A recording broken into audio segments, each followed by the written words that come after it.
a story that's never been written. The title of a story that's never been written. The Lonely Peanuts. The Lonely Peanuts. What's that? The Lonely Peanuts. Ladies and gentlemen, you are about to hear the story of the Lonely Peanut as told by our Jiminicity performers. Now they do have a language a bit all their own, but they will be sure to keep you apprised of what everything means. Okay, you'll be able to follow just fine. Ladies and gentlemen, the Lonely Peanut.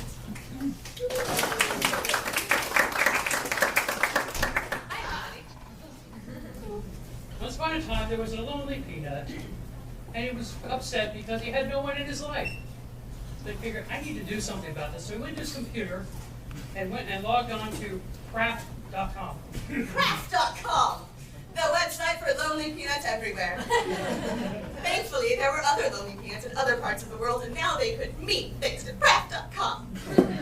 So he logged on, he made his little profile, and he said that one of his favorite hobbies was to ghoul. And ghoul, as we all know, is a pastime peanuts love indeed. It's when you jump into a big vat of salt and just roll around and get all tasty and awesome. So he was checking out his profile and everything. No hits, day after day after day. It's the saddest thing ever.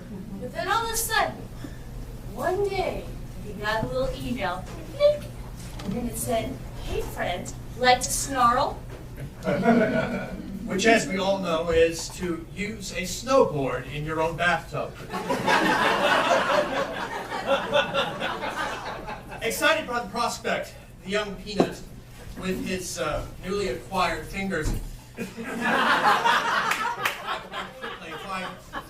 yes, oh friend, I am eager to snarl. If you would only meet me at the public bath. 2 days later, the young peanut hopped into the local Peanut Rec Center, or PRC, and he looked at his instructions that were printed on a paper, looked for the man wearing a knurl. Of course, knurl looks like 3 or 4 hats all merged together.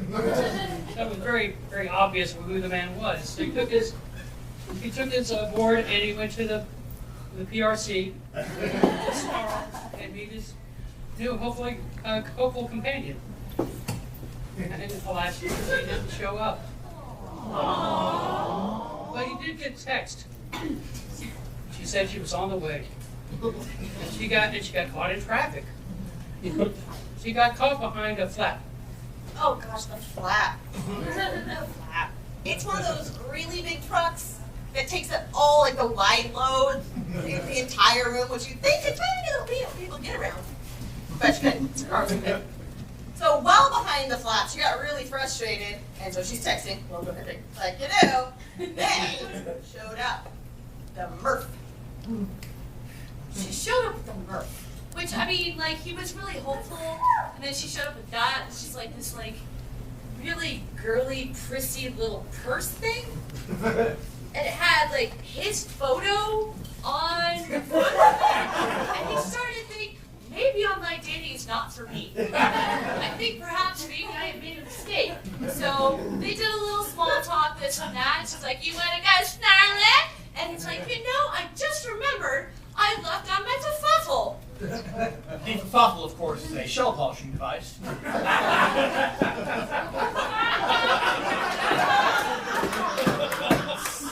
Under this pretense, the previously randy peanut rolled his way back to his home, adjusted his portrait of George Washington Carver, and said a quiet prayer.